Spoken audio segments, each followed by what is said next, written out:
Hi, welcome to Legends and Lore Episode 3, and I'm Anna Meyer, and with me is...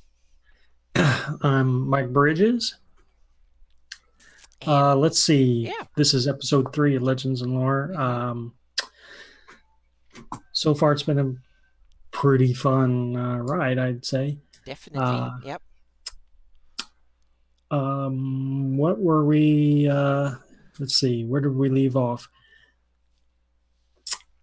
Okay, hey, I have a new post up on my blog, Greyhawkery, hmm my promised article on theocracies of the world of Greyhawk. Go ahead and check that out. That's Um, what is the address on that?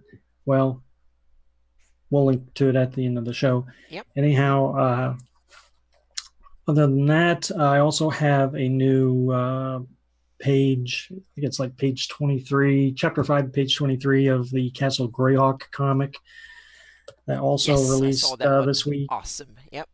That's on the Castle Greyhawk blog that I do with Scott Casper.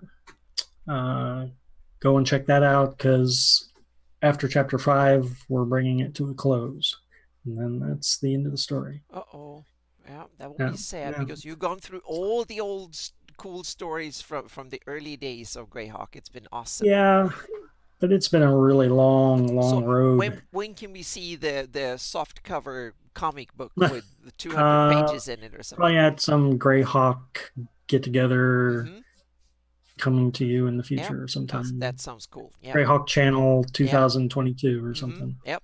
That sounds Um, awesome.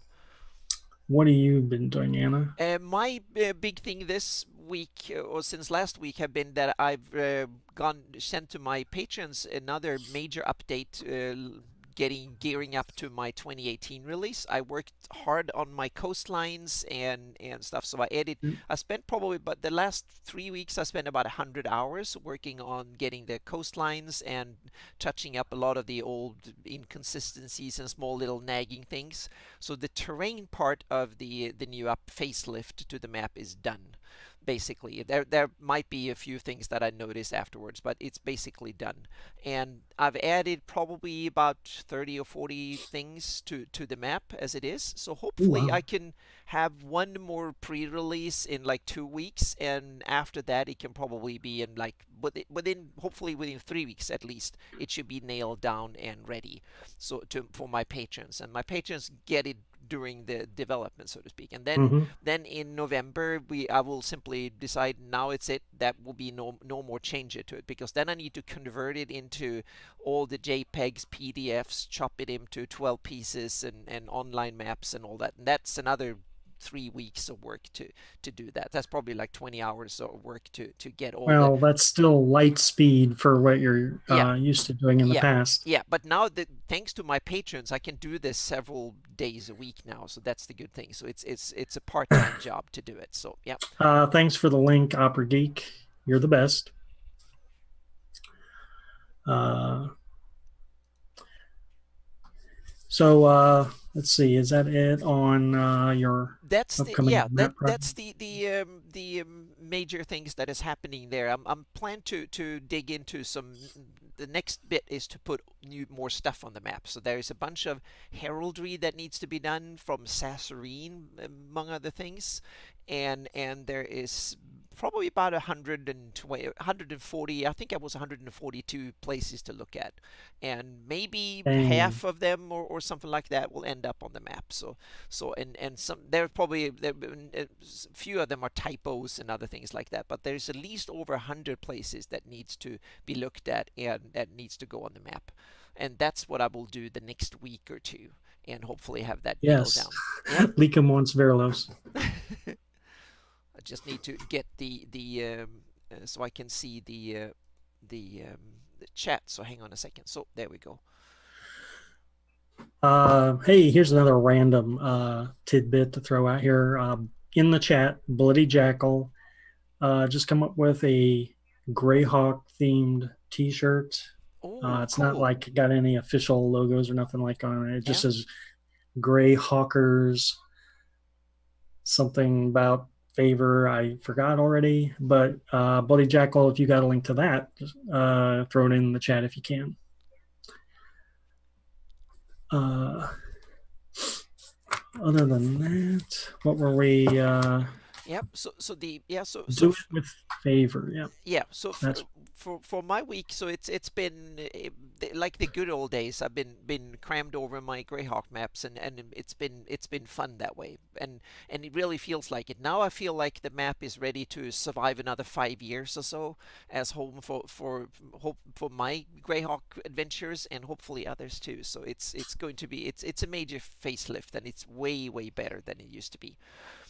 So now I've been nitty gritty in details, and then when this update is out, I will be back to global things again and think about the whole Earth and so on and so forth. But awesome. yep. Wow, look at that. Leakum has subscribed 9 months in a row. He is a true Wow. Greyhawk fan. I'm sure That's Shane will awesome. dig that. Yep. And by the way, if you don't already know, today's Shane's birthday, correct? Yes, I think so. Dave Yep. Shane? Yep. So So, happy birthday, Shane. he, And thank you so much for letting us sit here and babble Greyhawk. yep. Thank you, Shane, for creating the Greyhawk channel. I'm sure he's off doing something more fun today than watching us talk. Yeah, definitely. Yep. And he has a big family, so there's probably a lot of celebration going on, hopefully. Yeah, Okay. lots of cake. Jackal can't make a link, so go to Jackal's Twitter, I suppose. Okay. Hopefully, he can link to the Twitter things. Yep. Yeah. Speaking of Shane again, the other day I was watching Shane run his, I think it was Mornicaden's Path of the Plains, and they were in the Sea of Dust. Yes. So that will be one of the topics of the day. Right. Yep. So we'll have two topics for the day. One is because I'm here, I need to get some map related issues out, and then we need to talk about the Sea of Dust. So those will be the two topics for this episode. All right, let's jump into maps first, because I'm sure they've all know about the Sea of Dust already. No, there's a lot of things to know about Sea of Dust that no one knows, so that I'm really looking forward to that. But let's one of the things that I wanted to bring up to this show is one of the most common questions that I get is like, what goes onto my map and what doesn't go onto the map, and how do I get my stuff on the map, meaning someone who's come up with this awesome little adventure idea, and they have that little cool town where they do their all adventuring. Why is that not on the map? Because they publish their campaign online or something like that. So I thought about it's time for me to explain a little bit about the process of trying to evaluate and determine what should go on the map or not. So the first thing is to figure out in Greyhawk circles is kind of notorious for what we call canon, meaning are things official Greyhawk content or not. And a lot of people have an easy, meaning if it's a Greyhawk logo and it's published by TSR, then it's Greyhawk, and anything thereafter is not canon. And there's various degree of orthodoxy or where you cut that. I'm more flexible that way. So for me it's more like you have the things that are published back in the day that actually have the Greyhawk logo on it. They are automatic good sources, and what's in there gets on the map. And then you have things like that are written by some of those authors. The most typical example is Gary Gygax's The Gourd books, the other Greyhawk books that he wrote after he had left TSR. I mean, like this one? Exactly. That's Then he calls it Sea of Death instead of Sea of Dust. Yeah. So what I've done is I've siphoned sources like that for information as well and put that on the map. And in some cases I've gone when like in that with the Gourd books, then Gary did he had to change some of the names for IP reasons. Yeah. So then I've changed the name. Yeah. Some of them are better and some of them are worse. So if there is a public or canon or earlier published name, then I'll go with that on the map. But sometimes if it's not, then I'll go with whatever Gary came up with because I like it the better. So yeah. And on my So it's a personal, hybrid. yes, and on my personal campaign map, I've even gone further. I've deleted the old real Greyhawk and gone with what Gary came up afterwards, if I find it more cool. But let's talk about I'm trying to stay focused on what's going on the map. So that's the second stage is the after published content. You have the official authors and their extra stuff, so to speak. It can come from blog posts, books, and stuff like that. I even got Okay. a few things sent to me by authors like that. So that's Man, gone on the map. Yep. that's pretty neat. Yep. And then we have the next source that is kind of on the degrading scale of canon is Living Greyhawk modules. Oh, Yeah. that's like a very thick layer of Exactly. Yeah. But there you have, and the Living Greyhawk material goes from the Living Greyhawk Gazetteer that has a Greyhawk logo, so that's kind of official content. But then you Hey, have, speaking of Living yeah, Greyhawk, I'll just jump in there real quick. please. Like Leakum says in the chat, you can now get the Living Greyhawk journals on DM's Guild. Yes, I think the first two or something Is it like that. just the first two? I I think saw I he saw said links to number two, zero, but but hopefully they will all be there soon. So yeah, all, well, however many of them there are. yeah, it was There like was $1 five. or $2 or something, so they were Yeah, cheap. Yeah, it was like 99 cents and 1.99 or something. So yeah, yeah, I hope I'm definitely going to get them. I continue. didn't have time to get to them today, but I will definitely grab them tomorrow. Yep. So you were talking about Greyhawk, the Living Greyhawk Gazetteer. Yeah, yeah, and then you have the published Living Greyhawk modules. Some of them they were only published as PDFs, but they were still officially published, so to speak, and they have content. So I regard that as official.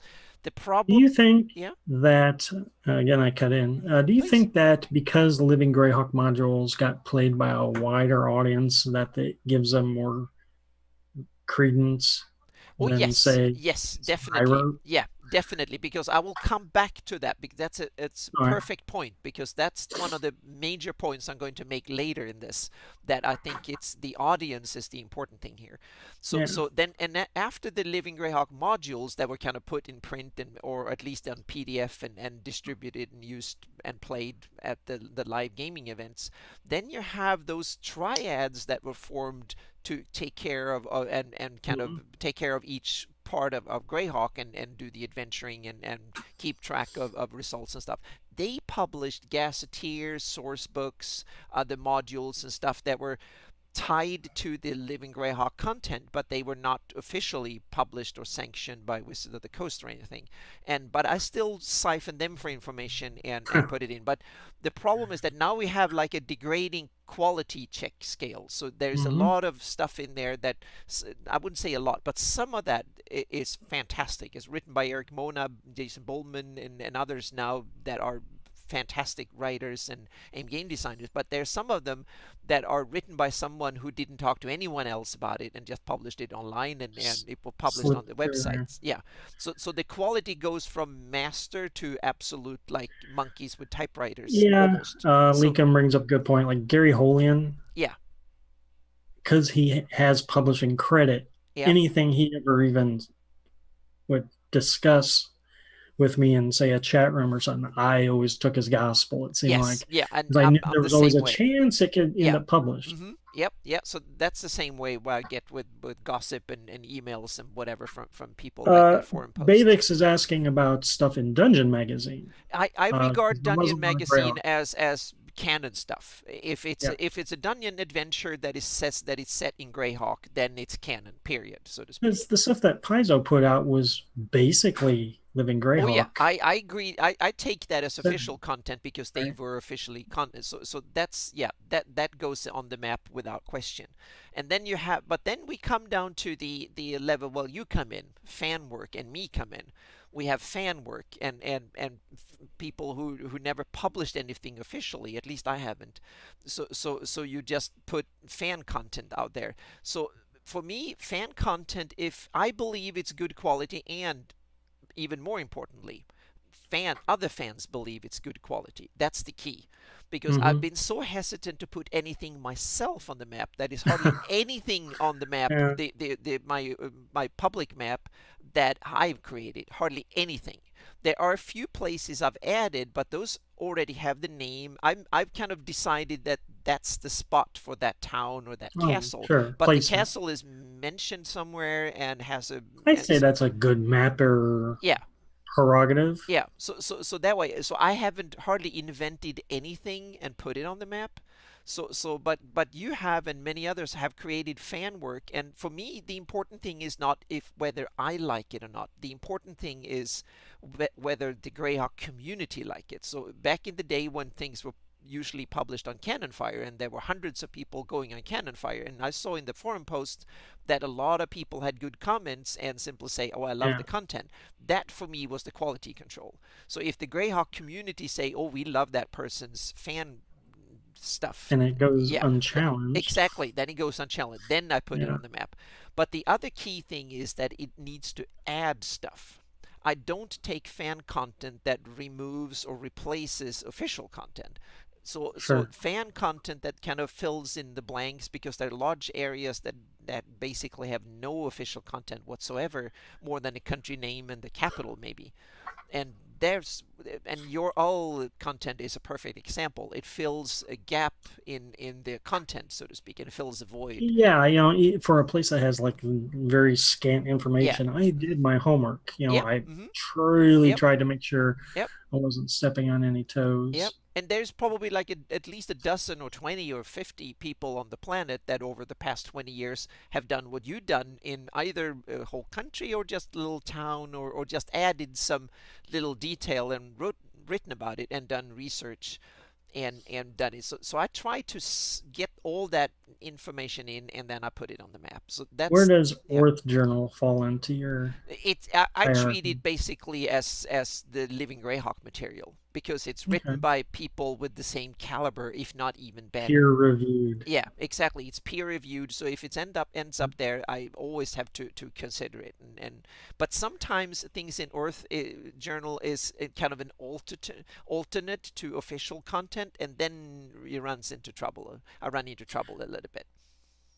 Well, I'd like to think that before, like I want to say in the 90s and 2000, early 2000s, the people who were in charge of Greyhawk and the fans had really good communication. Yep.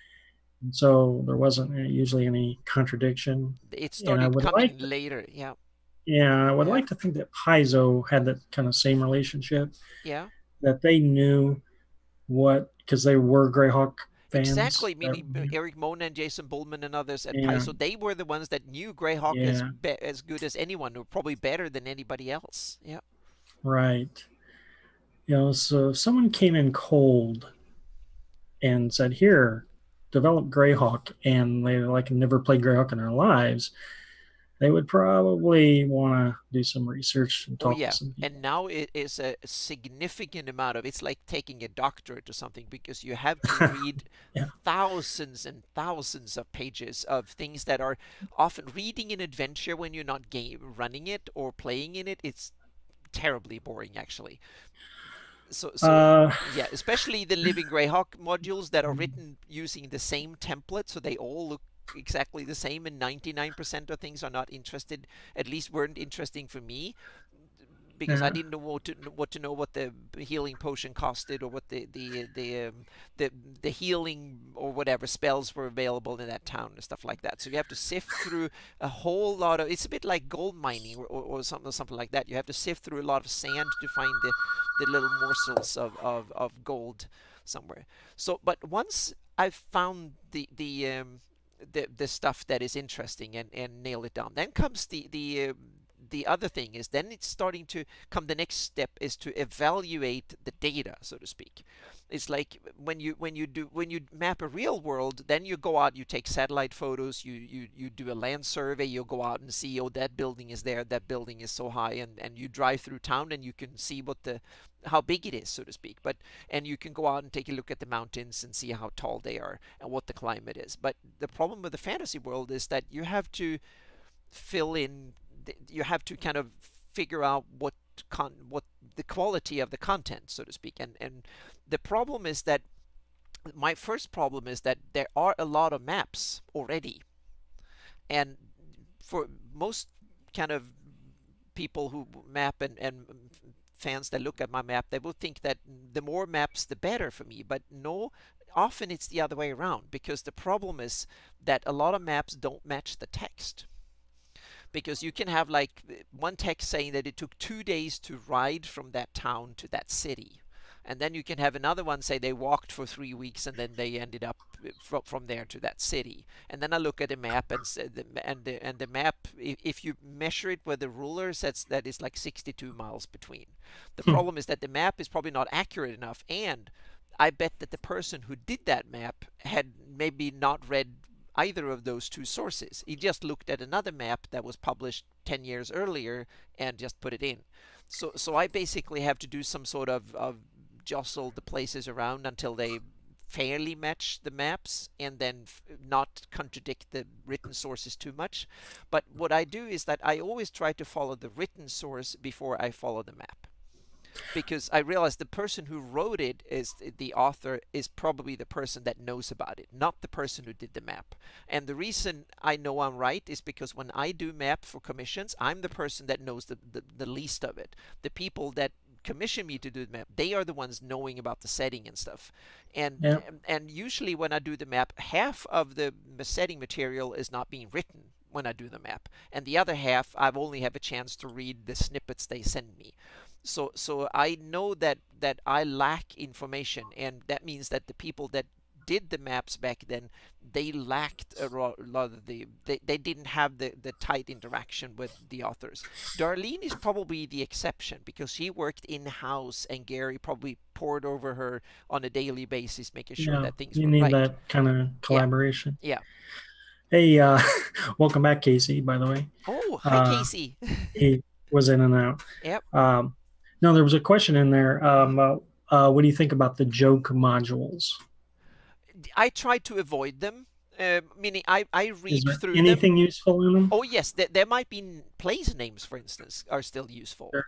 Yeah, but I ignore them because I don't like to see the Flannies as a joke, so I try to avoid Right. it. But so I don't take if they make things that are a joke, then I try to one example that was something that was not meant to be a joke, but in many ways were, is Castle Heart in Furundi. It's up there by Really? the, yeah, because the castle itself looks like one of these things from gunpowder era in Europe, that, Oh, and not fantasy at all. So there I kind of, but the good thing is my scale, I don't have to worry about it, because I, but right. if I do a more detailed map, I have to kind of worry about it, because the castle looks like something from 17th century Europe or something, when guns were the prevalent, the method. It looks like something that we'd stand the siege using gunpowder. And so I'm kind of, yeah, so I'm a little bit disappointed. Um, and then someone also asked if the Orth Journal was still alive. The last one was 26, I believe. Yeah, I think it's kind of taken a hiatus, but I think there's still people that have some sort of intention of launching it again, but I don't really know. I've never been Yeah, I always like actively to call involved it in it, that so it's yeah. in hibernation or Okay, something. yeah, so it might be a long-term Um, hibernation. It's like a, I do not want to have any hand in relaunching it. If okay, yeah, someone yeah, else wants to try, go for it. yeah, But yeah. I hope it's a lot of work. someone will, because yeah, it's awesome to have something like that come up. So text over maps is one of the things that, and it kind of sounds weird because I'm such a visual person that do maps. So but Yeah, I know for a fact that text data is usually much higher quality, and it describes the the the area, so to speak, usually much better than the maps, because most maps are, even if some of them are beautiful, they are very devoid of detail. You can get that right, there's a road from that town to that city, but you don't get any sense of what the landscapes look like. In order to get that type of data, you have to read the adventures. And then comes the biggest thing that I need to do, and it's the same both for mapping Greyhawk and mapping like Midgard and other commissions that I've been doing, is that most adventure writers, they focus so much attention to the areas where the adventures are, the iconic areas like Nulb and Temple of Elemental Evil, and just around Greyhawk City. right. But Easy me, yeah, stuff. but when I do a world map, is that I need to spend way more effort trying to fill in the blanks in between. And because most of the normal fantasy maps, they say that there's mountains there, there's a desert there, there's a jungle there. And that means that I have to puzzle these bits together, meaning if I have a desert over here and a jungle over there, means that it needs to be a hell of a lot of sorry for the bad language here, but a lot of terrain in between. It's that in between terrain that I put in. Probably 75% of the actual mapping focus is the transition areas from one Mm. iconic to another. And that's what makes it believable, because that's what in the end it needs to make some sort of geographical sense when you do a world map. And that's the hard bit. The really hard bit is to fill in the blanks with something that makes it look like a Justifying world. Yeah. everything. Yeah, I do not envy the level of detail you work on. Yeah, but it's fun because that also gives me a lot of creative freedom, because that's Mhm. details no one talked about, or no one, they only say that it was difficult to get over, or the mountain was difficult to pass over, and they met a white dragon up there that lived up in the glaciers or something like that. That might be all the details covering a 1,000-mile long mountain chain that I have to go on. So I have to kind of fill in and make some sort of cool, useful geography about it. And usually the further away from this epicenter in each setting, like the further away from Greyhawk City you are, the more Right. sparse the detail is. And one of the most Makes telling sense. is, the when you look at the whole Earth, they published these kind of uh, areas of kingdoms and empires and stuff back on the other side of the continent of Oeric, and Hmm. these empires are bigger than the United States. They are like they are big. They are bigger than Oh, Canada, right. because the scale of things. The person who put these empires in probably didn't have any Wasn't thinking clue it on how through. big the map was. So when Right. I took some of these and took the Earth map and mapped it on a globe next to the real Earth, and Yeah. the continent of Oeric is bigger than the Pacific Ocean.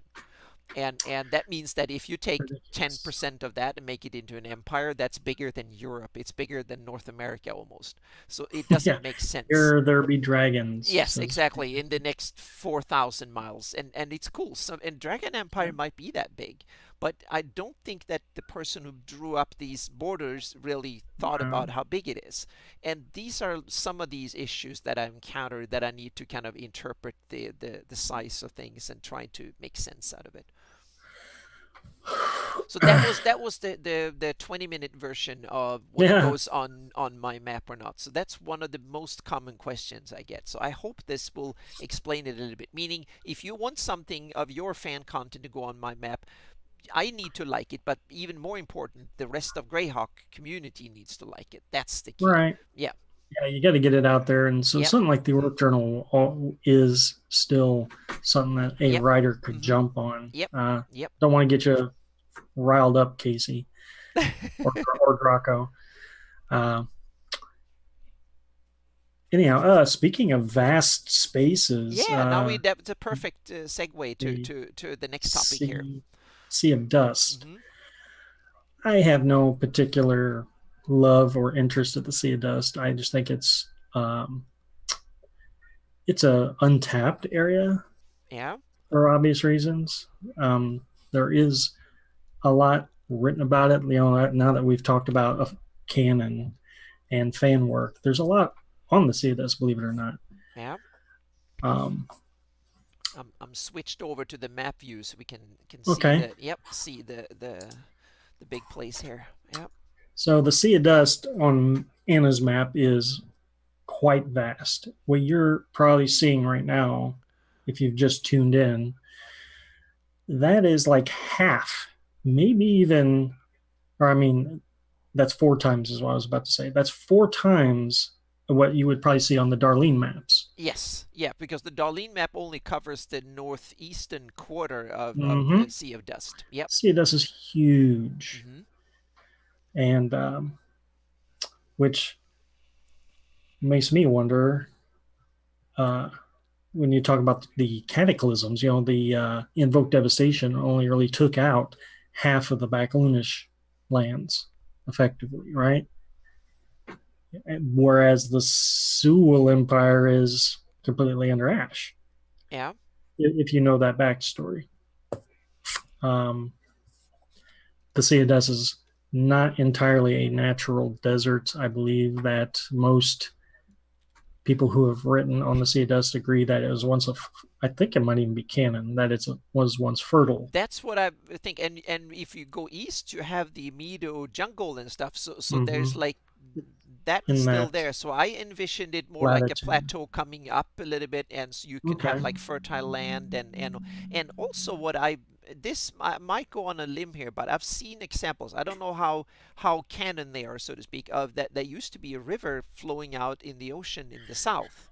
So these mountains, like the hell There has furnaces to and be. stuff, weren't there. That they are part of the cataclysm that's created the hell furnaces Oh, and stuff.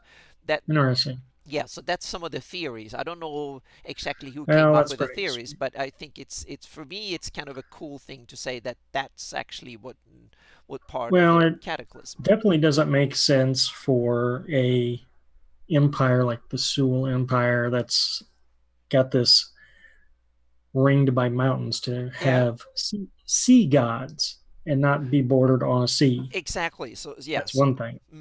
yeah, Uh, anyhow, Sea of Dust. The To put this in a historical context, the Sewell Empire had been around 5,000 plus years, right? According to the calendars, before their fall. So, I mean, that's like Egyptian that's level yeah, that's age. basically the whole of human history. Recorded history is about Yeah, 5,000 it's years. a ridiculously long time that Yeah. they were around. Very powerful, high magic kingdom. The mages of power were pretty much the ultimate wizards of the era. I would liken the ancient World of Greyhawk storyline with the Sewell and Backlunish empires comparable to Forgotten Realm history, where you have all these Netheril mages and high magic and all that. So we're talking. I think it was so at the start of the World of Greyhawk campaign, that's like 1,000 years after the Sea of Dust is created from this rain of colorless fire, which reputedly turned everything it touched into ash. Everything, uh, you know, from organic material to even stone, I believe, if you can believe that. Uh, and then, if you think about it, the hell furnaces keep dumping ash for 1,000 years. So I think the initial rainy colorless fire just kind of raised everything, and then it's just 1,000 years of buildup after that. Is my theory. Yeah, and since Earth is a fantasy world that in that these elements, fire and earth and air and water, has kind of real impact. They so if you call down fire and stuff, you might get something like the hell furnaces because fire might be so simply Yeah. affecting so much that it actually affects the whole landscape. So you get volcanoes and you get all sorts of stuff happening. Um, so the Sea of Dust, like I said, when you're playing with the maps, the box set, you're only getting the upper right corner, so to Yeah, say. I'll zoom And in here a bit and show roughly yeah, how much you get. You get okay, the roughly this bit northern, here. This is yes, roughly what you get, and you can see on the little square up in the corner. So if I zoom out here and move over, you can see you get this is roughly the whole area. So it's well, probably no, you'd have to move it a little bit because there's the Sewell Hot Mountains to the north. okay. Yeah. Oh yeah. They and if we take part of the Baklunish Empire up here too, then yeah. Yeah. Anyhow, it kind of tapers off as you go west, Hmm. as you can see on the map. Anyhow, what writings say. I think Greyhawk Adventures hardback is your one of your best sources for the Sea of Dust. Yep. Um, what they say is the central part, naturally, the deepest parts of the Sea of Dust are the driest, blinding, caustic desert. Um, the north, when you get closer to the dry steppes, it's a little more, uh, it's a little less, I mean, ash clogged. And that you can actually see on the Darlene maps that there's a couple ruins exposed that, have been plundered over the years. And then as you travel south, like on Anna's map, you get closer to other uh, fertile lands where rain still, hits the ground, where there's less ash. And these are where you run into the cultures that maybe once were ruled by the Sewell Empire ages ago and are now Yeah, independent. I'm looking for. I'm sorry to. We had a really good question from Bavix about how big is it compared to something on Earth. So I'm looking Well, at a map to compare it. But please go on. I did a measurement of the Hmm. Darlene map Yeah. today, and it was in my estimation, 600 miles north south and 1,200 miles east west, kind of roughly. So just eyeballing it, you could double those figures for Yeah. the entire thing. We Uh, can see here. Now I'm going over to try and find the best map. the Yeah. Sewell Empire, as it is on that flat map, Yeah. is continental in size, I would argue. Yeah. We have here is a size Oh, very equivalent here. nice. Yeah, so here we have the white lines. Here you have Africa. So it's roughly the size of the Sahara. That's roughly the size of the Sea of Dust. So the Sea of Dust goes from here to over here, and that's roughly the size of the Sahara. So it's Hmm. a huge place. It's way bigger than the United States. It's yeah, And what's amazing is, so as the story goes, the mages of power, Slaratin creates a tunnel through the mountains for the Sewell to escape yeah, the devastation. And I don't know how many got through. I've seen writings that estimate that the tunnel, and this is wild if I can find my notes yeah, here, the tunnel was hundreds of miles long, like, yeah, and the width of it is like 300 feet wide or something. yeah. So you would think it's almost like Noah parting the Red Sea, just huge. Yeah, I have it Um, showing it on the map here, and I'll see it's one, two. okay, but it was magically created, and one of the tribes didn't get through, the Larara tribe, and then they end up, you know, somehow surviving in the Underdark, and they become like this crazed albino Mm-hmm. race. If anyone was looking to play a really exotic human Yeah. uh, character, the Larara would be something worth looking Oh, into. cool. Yeah. On my map, the Slerotin's tunnel is roughly 300 miles long. Okay, Yeah. 300. Yeah, roughly 300 miles long. And I took a little bit of creative freedom because I actually put two entries in the south, one further south than the other one. So yeah, but that's the Well, yeah, there were some people who fled before the yeah, devastation. so we'll see if that is something that was on the no, it's that's Yeah. on my on the No? official map is only one. Yep, it's the same length, but I Okay. added one on my campaign because we've been there and touched it. They never went in, but they were adventuring in the area. So I actually had two, and that was something that some monster wanted to dig for treasure, some dragon or something that actually dug his way into the tunnel, knowing that he was there, couldn't get Hmm. in the proper way, so he kind of yeah find a crack. So yeah, that was side story. Sorry. So here's where things get interesting, though. All right, so in Gary's novel, Sea of Death, he calls the Sea of Dust, I believe, the Ashen Desert. Mm-hmm. Yep. And um, I don't remember the plot of the book specifically, but I have done two blog posts on this novel Yeah, they were back chasing way a back, like viewer part that someone else had, and that was and Gord was with Leia, yes, the this is the clone of Gordon yeah, novels. yeah. Mm-hmm. I'm going to repost those old blog posts I did about this novel Yeah, later, and I'll link it to y'all on the Discord and on Twitter that's great. because it's me, like Anna was talking about before. It's me justifying Gygax canon with established World Grok setting stuff, and there's some really good, interesting tidbits in there. Yep.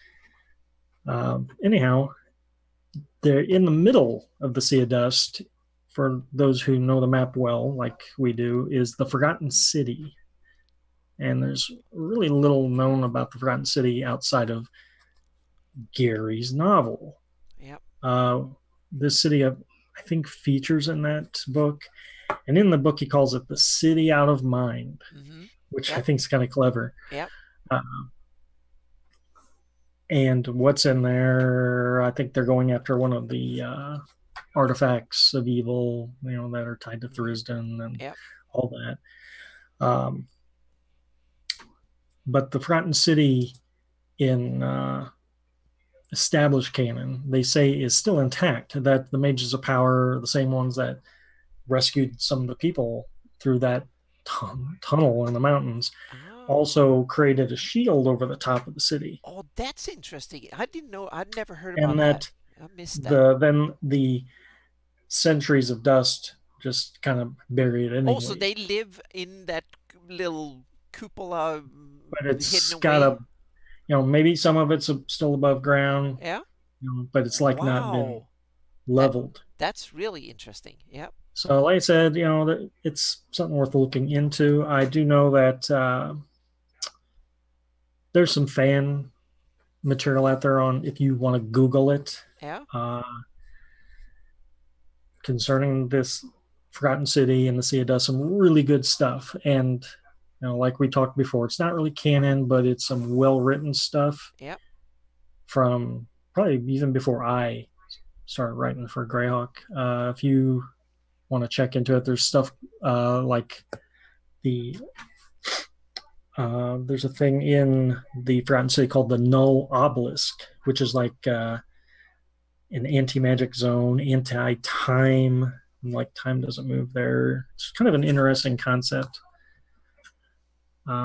So yeah, a lot a DM could do to develop the Forgotten City because it's so remote and so mysterious Yep. and high magic. You can put anything, virtually anything there.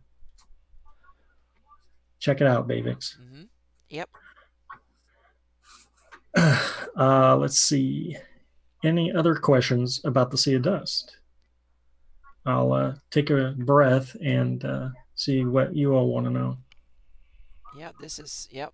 This is cool. Yeah. This is a lot that I didn't know, and I've read the book and I've read, but yeah, but the Living Greyhawk Gazetteer has all the Gazetteers and the box set. They have this, what is it, like 10 paragraphs or 8 or something like that, when they talk a little bit about the cataclysms and mention like the Forgotten City They maybe. tend to, though, Yeah. recycle the Yeah, same exactly. information. So it's Yeah. 90% of it is the same content, Yeah. no matter where you jump into the Yeah. timeline of the campaign setting books.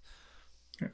But the Sea of Death it's a great book that way. Yeah, I You get would yeah. suggest picking that up. Mm-hmm. And like I Yep. said before, Greyhawk Adventures develops the Sea Dust way more Mm-hmm. than Yep. any of the other base books you can find Yep. if you're interested in going there. Yep. And then the Living Greyhawk added some stuff here too, and those were Well, kind of remote areas. They have the Sanctuary of Fallen Stars. They had some remote clerics and I'm wizards and not others, familiar with that. yeah, who simply took refuge here for various reasons. And there are a number of them, and there are also some mountains that are named, so I put them up there. I think some of them come from the and there should be a couple of there are some other stuff. Let me. This area is so vast that if you zoom in enough so you can read, then there is a whole bunch of stuff. Maybe that didn't make it to. That's then I had to make a note. Then we switched to my campaign map because then I've been a bit more kind of. Yeah, here we have it. The Order of the Bone is the one that is that. That's a good. I put a note Ooh. and add that. That's another one that needs to go from, because on my campaign map I just add if it's cool it just gets there. I don't scrutinize it more than if it's cool in my campaign it goes there. But the public map needs to be a little bit more curated, so to speak. So I have to look Um, into the Order of the Bone because that's something from yeah, I one have no Living idea. Greyhawk module where they Yeah, teleported out there to go and get something or whatever it was, some cleric order at the Sanctuary of the Fallen Stars, I'm and the sure it's yeah. cool. So the only the Sanctuary of the Fallen Stars is there because it's Can't. LG, but the actual heraldry is something that was only talked about in the module. So I made Hmm, the shield. It was like so many other things. Skulls are in everywhere, so to speak. It seems to be everywhere. it's the evil symbol of choice. So yeah, Leakum's asking about why the Sea Dust is not recovering. that's And interesting. Yeah, unlike the Bright Desert, I think the Sea of Dust can't recover because it hasn't stopped. I think the hell furnaces exactly. Now erupt it's been regularly. altered for forever, so to speak, in a way. And Yeah, yeah, I see it as if and you have 2 kilometers or like half a mile of like a large amount of dust and stuff, it might be, yeah, it might be desolate for forever. So yeah, there was an ecosystem change. If you look yeah, at the encounter charts for the Sea of Dust and some of the creatures that run through there, it's if it recovered, these creatures would have already screwed it up yeah, anyways. yeah. For instance, a lot of burrowing creatures, things like bullets and thakwas. Remember thakwas? Anyone? Those No, I didn't. like giant worms, like from the Oh, Elemental Plane of okay. Fire, Yeah, tunneling. that's a fantasy staple to big That's sandworms from and Fiend stuff. Folio, I believe. Uh-huh. Mm-hmm. Um, Yeah, I wouldn't be surprised if there's purple worms in there, but I don't yeah. remember them being on the list. And hell Uh, furnaces should have all sorts of things from the netherworlds skulking yeah, around. Yeah, and so there's all kinds of just critters and insects, giant yeah, insects burrowing, and so the whole underground of the Sea of Dust is just riddled with these nasty things. yeah. So I guess, yeah, that probably puts a hold on all Jackal. the normal ecology and normal nature, so to speak. Yeah. And there's also a magic component to it. Hmm. Greyhawk Adventures also mentions the dust lakes.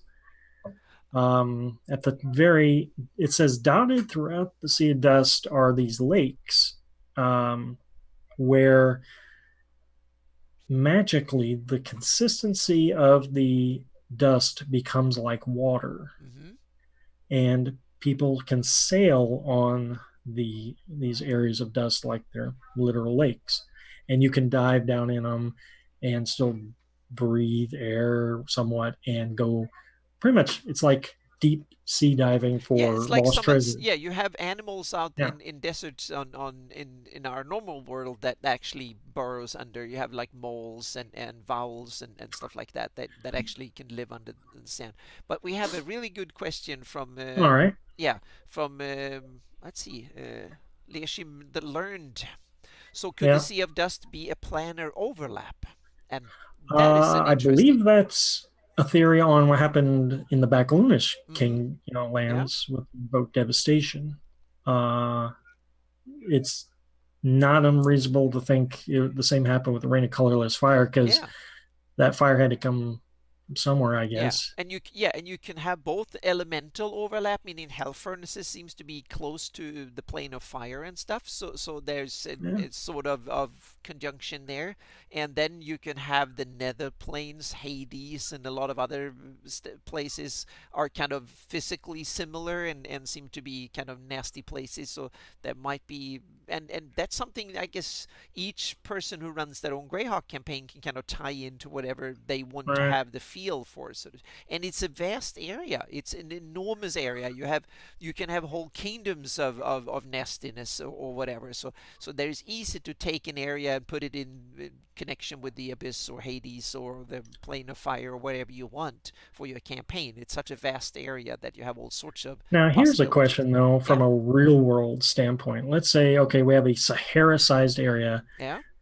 that is getting dumped on by with ash and Hmm. fire and Yeah. everything, and everything around it is still somewhat prospering. Shouldn't a volcanic action on that level kind of affect the entire globe? To some degree, yes. But the thing is that it depends on what kind of volcano because it affects it both good and bad.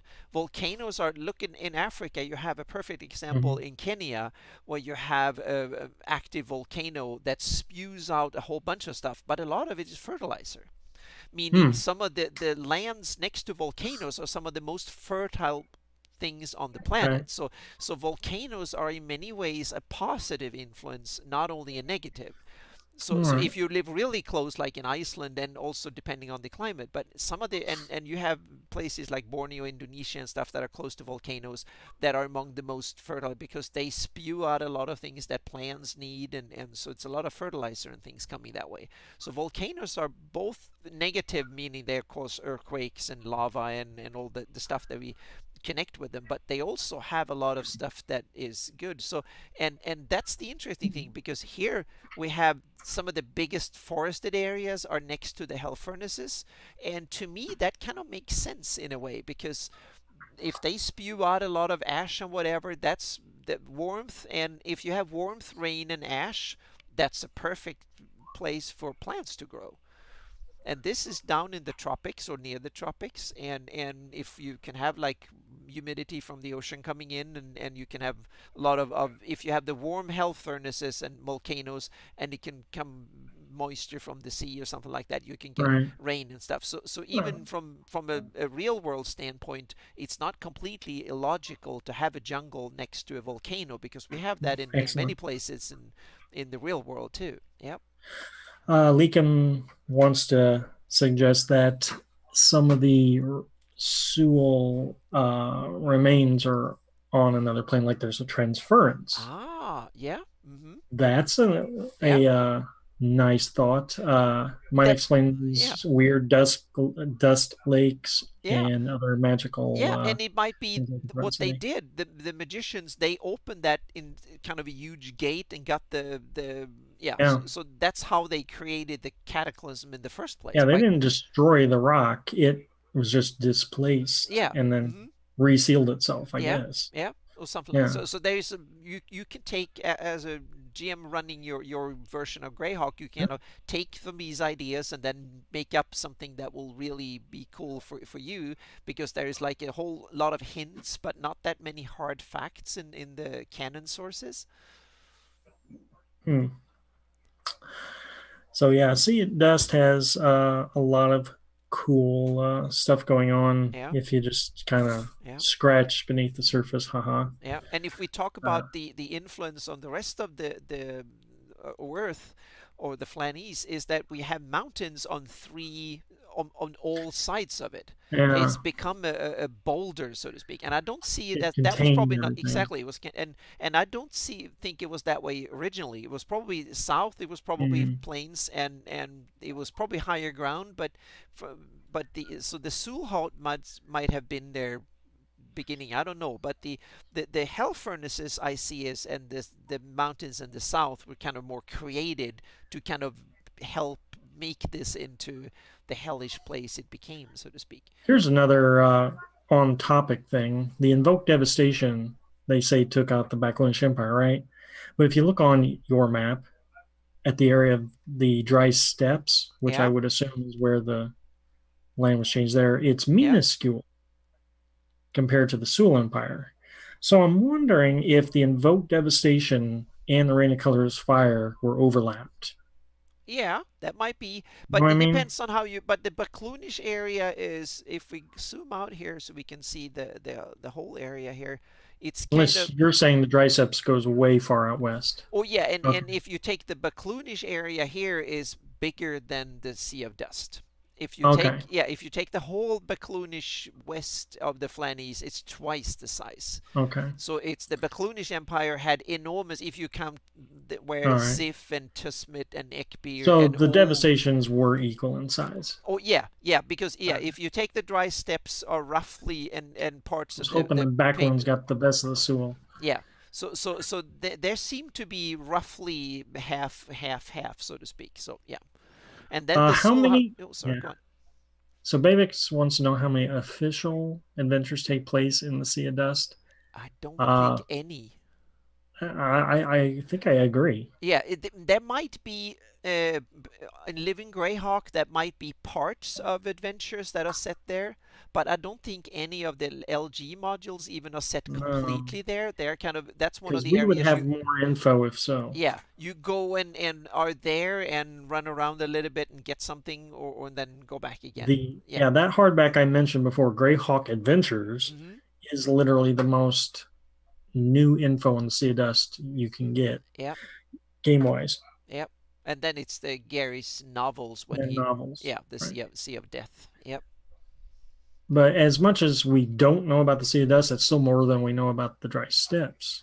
Yeah, the dry step Funny is enough. kind of, yeah. The only exception is if we zoom in a little bit here and we go into get. I'm used to looking at the screen in much higher resolution, so I can read even out here. But here we have to go. It's, you have the Tuvag Baragu Mm-hmm. and Kanak. This area there is also Greyhawk Adventures. I think has something of the Right. Tuvag Well, Baragu. the stone circles were Yeah. featured in Vecna Lives, Ah, which I that's believe where they come from. Yes. Carl Sargent wrote that. Yeah, I think so. Yeah. Um, Now, what's interesting is I think he created that for the Okay. module. Uh-huh. All right. Yeah. So potentially, Carl Sargent could have he's just as easily set that in the Forgotten City, Mm-hmm.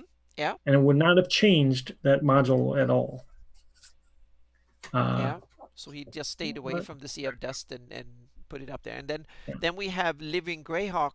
They created the Sultanate of Arir, and there is a module that someone wrote that is set here. That's why I added it. So oh, so there is a yeah, I module like that I those. forgot the name of, that was someone made a PDF out of it and stuff. So Some of those places you see now, Changar, Mulwar, those are Gygax areas. yes, exactly. Yep. Mm-hmm. Yeah, Yep. but Arir Yep. is Living Greyhawk. Mm-hmm. Okay. Yep. So these names, a lot of these names and roads and stuff are from Gary, his books, the Gord books. Yeah. So yeah. So he was really good at this, because they are traveling back and forth and running around fighting Paynim nomads and others in these books. So yeah. um. So yeah, really interesting place, and one of Mm-hmm. my pet project ideas I used to have, no longer though because it's too much work, was to do a Arcane Age, uh, Sewell Empire, Backlash Empire, because back in second edition they had an Arcane Age Forgotten Realms supplement that was supposed to take place Oh. during the time of the Netherroll and Yep. all that. Mm-hmm. I thought, well, the Greyhawk has just as if not more, Yeah. rich history. Mm-hmm. We could do the same thing. Yeah. Definitely. Um, they would be contemporaries if you think about it. The Mages of Power would have locked horns with the Netherroll, Mm-hmm. timeline-wise, like Yep. Mordenkainen today meets with Mm-hmm. Elminster. Yep. It's perfect, but that's just me nerding out. Yeah, but it's one of these things that Greyhawk made it went there first, so to speak.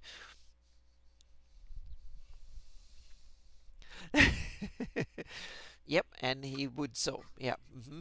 Yeah. Yep. Would have kicked their asses. Yep. Mm-hmm. That's good. Yep. So that was, yeah. Now we got a chance to zoom around. I have to ask one of the, we've changed the technical, so now we are actually recording and streaming in 1080 at 60 frames per second. So I was kind of curious to see if that has made any improvement, and if the video, because when we did the test yesterday and I looked at the video, it looked much sharper and better than it used to Yeah, before. So and anyone having video problems, let us know. yeah, exactly. So we know if this is actually an improvement or not. So yep. I believe this is how Shane runs it, you said. Yeah, he yeah. Okay, good. Yep. It looks good. So yep. That's important, especially when we show maps and stuff, then we need to have something. Okay, good. Yep. Let's see, any other random questions from the chat? Let's see. No. I think I'm kind of caught up on things Yeah. at this point. Leakum and Bavix, you guys are doing really great. Yep. Thank you so much for all the Bloody questions. Jackal, you're hanging in there. You're a hero. Yep. Yeah. I would Slerodin. really be interested. Yep.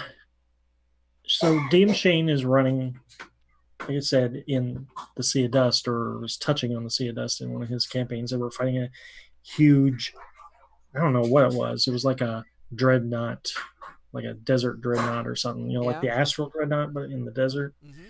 And it was a big old battle, and then my internet crashed, so I don't know how it turned out. So I'm really interested to see how that turned out. Dust dreadnought, thanks. Okay, that was Return to Greyhawk, not Path of the Plains. Oh, okay. Yep. Cliffhanger.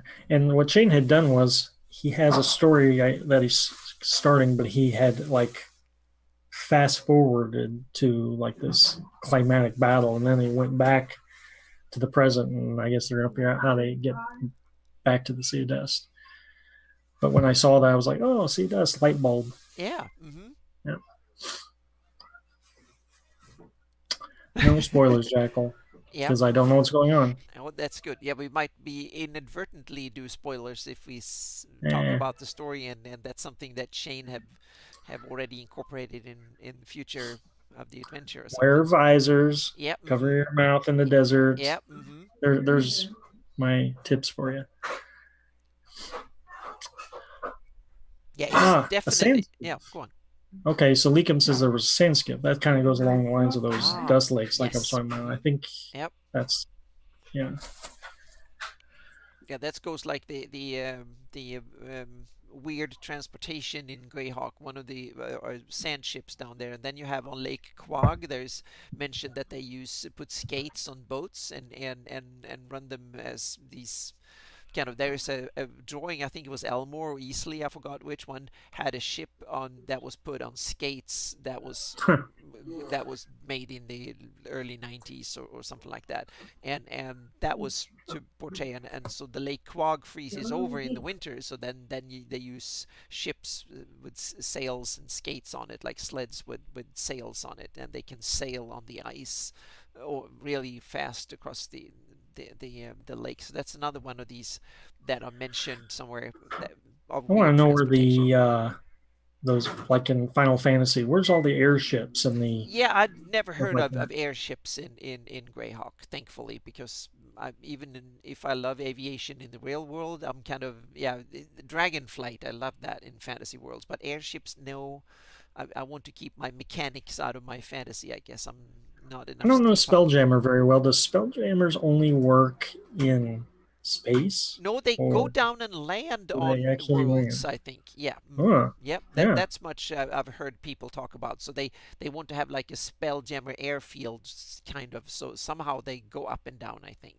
Yeah, but that's only what I've heard. So it's only rumors. I haven't seen one of these things, so or played in the Spelljammer campaign. I need David Shepherd from England, one of my Spelljammer expert friends, to come on and yeah, maybe we can have an episode in the future talking about Spelljammer and Greyhawk or something. So yeah. Oh man, yeah. Bloody Jackal likes Spelljammer. Watch out. Yeah, that's the yep. And we need to have someone on that really knows their stuff. Yeah, it's not me. Yep. So that was a wonderful kind of going over the land of the Sea of Dust. Yeah. Leak them. It's all yours. Oh, okay. Yep. Yep. We have no crystal spheres and stuff. So, yep. Yeah. Let's see. Yep. And has any of you viewers ever played in anything involving the Sea of Dust? Yeah. Because I know we have some long-term gamers watching. Yeah. Yep, definitely. We'll see if you've been. My adventuring in Sea of Dust have been very, very minute. I think I went there when the campaign back in many when we played through the Greyhawk Wars, and I read the when the Gord book came out, and I couldn't avoid the artifacts of evil and stuff. So we were out there rooting around, but I think they lost it and didn't find, so they went back again. And I think that's the only time I've ever adventured out there. Well, that was years and years and years ago. Poor Ordraco, his computer is the Oh, he's Sea he of Dust right affected. Yeah, now. affected his Yeah, fans and stuff. that's funny. That's really, yep, that's perfect. Well, I know some of my friends who may or may not be watching. They've never been in the Sea of Dust. So you haven't Uh, taken them there yet? You need to. no, we've been too busy on actual seas, with Oh, okay, water. yeah, And and you played Sea if I took Princess them and to the Sea stuff. of So Dust, yeah, they would hate me because it's like nothing, nothing, nothing, nothing, yeah, nothing, yeah. nothing. You can As far have as one the of eye these can. survival campaigns where you actually have to fight the No, physical environment no, and you can die of thirst and stuff like that. no. And then these true fantasy. I remember when I bought the Wilderness Survival Guide, Right, that was first edition AD&D, I think it was. right. Yeah, And somewhere in yeah, there. First and I thing. said, "Oh, this book I want it." And the guy who sold it to me in the store, he simply said, "No, no, it's not a fantasy book. Conan would take his damn camel and carry it through the desert if need be." And but I thought it was kind of a cool idea to adventure using the actual landscape and the environment as your enemy to a certain degree. Hey, Nebbiolo brings up something interesting. The Hmm. Adventurers uh, has some stuff about the Sea of Dust. Boy, that's like Oh, right on the tip of my brain here. yeah. The Adventurers, was that a like a novella series, like That a I'm not sure fan of. work? I can't remember The Adventurers. Yeah, me It's so neither. long ago. Yeah, me neither. So it might be somewhere in my Evernote tucked away Now somewhere. I'm worried because maybe uh, the author, um, Thomas Miller. I hope he didn't do anything about because then I'm gonna have to go Oh, in there then and you have to, yeah, go yeah, look into it update some again. Yeah. stuff. That's why I do yearly revisions of my map Hmm. because there's always things popping up. So A 7,000. seven. No, it must be See, I thought it was 700 like maybe. a. Oh, it's still out there. Hey, kudos to you. You're the hero of the day Yeah. because I have to go check that out now. Yeah. Um, Definitely. That's awesome. Thank you so much. We get so much cool information and help and stuff. So it's, no, not seven. Is it 700 pages and not 7,000 maybe? Yeah, because seven. well, Yeah, however much it yeah. is, It's it's still worth even if it's reading. seven See. pages is worth reading. Yeah, Oh, yeah. You never know. It's like when you go through and you find that little paragraphs giving you something and oh, okay. hey, hey, J Moyne says his DM set the modules I3 through 5 in the Sea of Dust, which I think is what Pharaoh or something like that. Yeah, Lost Tomb of Martek, I think. that might be. Yeah, I have Can't to. always remember those codes, Yeah, product I codes, need to get my but it's a desert campaign, I believe. That's a good one. Uh, let's see. Leakum has a heretical campaign where the Sul Empire didn't get leveled, but the Backlunge did. Oh, okay. Yeah. And let's see. But I They've like the Sea of executed Dust this. as a feature Yeah. in the fantasy world because Yeah. it is one of these locations where you can put a lot of things. So I love fantastic locations that are kind of out of this world a bit. I kind of, yeah, so the Sea of Hey, Dust fills a purpose for me. okay, or Draco to the rescue. Hmm. Post that somewhere, man. Yeah. Because I mean, I did a lot of research and whatnot, and I'm sure there's plenty I missed. Oh yeah, you can do this forever, and there's still things you. Right. Hmm. But most importantly, I hope like Shane goes back and watches this, and then he like gets all these ideas, and so that his players on Return to Greyhawk are gonna be like, "Uh oh, Yeah. where do these Hmm. guys start?" Yep. Yeah, yeah, that's right. Oh, this is good. Yeah. Now Uh, we increased my knowledge of Sea of Dust by two at least. Oasis of the White Palm. Thank you, Ranglade. Hmm. Man, I would have got around to that eventually. That's something to Desert of Desolation. Right. Right. You know, that I yeah, okay, yeah. I've never ran those. Hmm. Yep. Some of them sounds a little bit familiar. We'll see. Yep. Oh, the infamous Randy Richards. For you graybeards like me, you know who he is. Yeah, I can't put links in the chat, man. You're gonna have to Oh, okay. post it somewhere, maybe in Oh, they started Discord to or yeah, okay. They some other social yep, media. I'm sorry. yep. But I put it, Well, yeah, so it's some of the yep. we might be able to Hmm. because you're Yeah. a moderator. Yep. You know, a lot of cool stuff thrown out today. Yeah, Um, definitely. I didn't really, I hadn't planned on talking about the CDOS ever really, but it's all Shane's fault for, Yep, we have to yep, we have starting to to play around in there. hmm. Yep. So So we'll see what kind of places he will drag the show to in the I still don't future. know what a Yeah. Dust Dreadnought is. Is that in fifth edition, guys? Is that in one of the books? Dust Dreadnought. I know about Dust the Dreadnought. Astral Dreadnought Yeah, that's on so the I manual of assumed that you planes. just That's the only converted it. Dreadnought I know of. Yeah. Oh, perfect. Yeah, post on the Okay. yep. Custom. Attaboy. Don't, put a little bit of, your own touch into it. Yeah, it's all Shane's fault. Yep, Those poor he's players of his, they don't know what's yeah, and he coming. goes epic. So you meet once Shane have Yeah, done his ventures, all the epic locations and the epic opponents and the top yeah, power players of the Flannies. He doesn't shy away from saving the world and meeting Thoristun and stuff like that. So yep. right. I'm sure Okay. after he sees this, he's gonna completely like change his plot. He's Oh just yeah, gonna like exactly. have all these Now we have ideas screwed and up his ideas and ah, yep. okay. So Leakum's already kind of got a hand in on this. Good. Okay. So Yep. just kind of keep, you know, feeding him some info here. Yep. Yeah. Uh, well, So what else you this got? yeah, this is roughly where we what we had intended for this episode. We haven't set Yeah. a Uh, agenda for next week's what? episode yet. So Okay.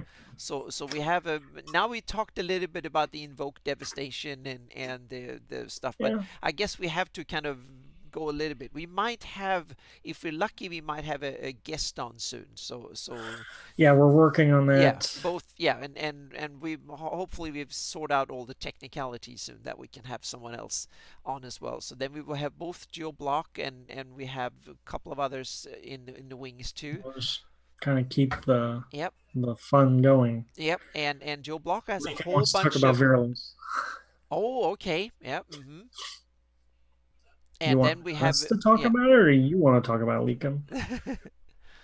And when it comes to other iconic locations, we have the Rift Canyon is another one of these that might Yeah. deserve a further scrutiny down the line. That I think is Eh, is one of these kind of really cool. oh boy. Yep. Mm-hmm. Yeah, yeah. A lot of deep, dark places in Greyhawk. Yep. Rift Canyon, the Yep. Lake of Unknown Depths, the Yep. Sea of And then we Dust. have the Isle of Lost Souls is the one Hmm. that I'm kind of really, and you have the where the Malachite throne was from originally, I think, and Oh, that has a yeah. lot of the founding things from the Great Kingdom is from that little island that is kind of Artifacts. Yeah, yeah, nasty yeah, and yeah, stuff. yeah. That's another one of locations to look Star into. Yep. Cairns. Mm-hmm. Yep. So there are some interesting locations that way that might be really cool to look into. The Yeah. Cauldron of Night. Yes, there you are. Yep. Cauldron. Yep. Yes. So there's some really cool kind of almost foundation myths of the Great Kingdom. Mysterious places. Yep. Yeah, the Causeway of Ooh. Fiends. Yep. Mm-hmm. Causeway. Yep. So there is a whole bunch of that's one of the locations I think might deserve really We have like what, one more show before Halloween, right? yeah, that's 'Cause true. it's like what, Yeah, and then 25th, and then we have a and Halloween then show. Then we must maybe talk about the nastiest some, stuff yeah, and some yeah, scary locations. mm-hmm, Yeah. yeah, scary locations and the scariest thing in Greyhawk, Thurston himself. Yeah. Yep, Oh, there's got to be scarier places than Thuriston, yeah, right?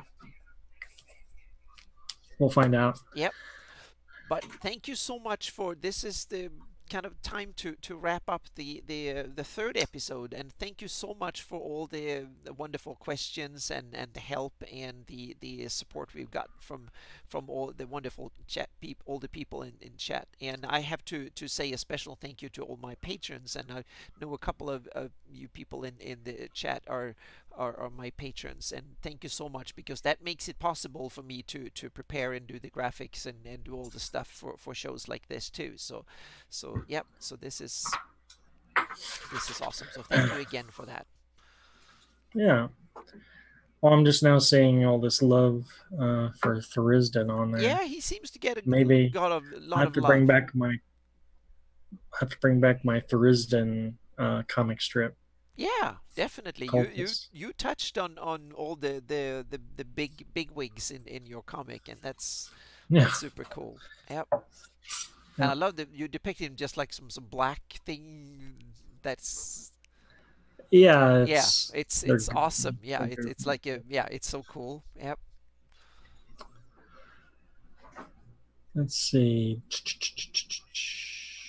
Ah, Oh, okay. That was an interesting man, that yeah that I don't even remember that being a triad. yep. So there's some and that's where they invented Dark Gate and some of Dark Game. the stuff that was close to because they had an adventure area that was close to this little in tunnels, and so they invented the town of Dark Gate and stuff. So yep, That's right. yep. Yeah. So that comes from there. Yep.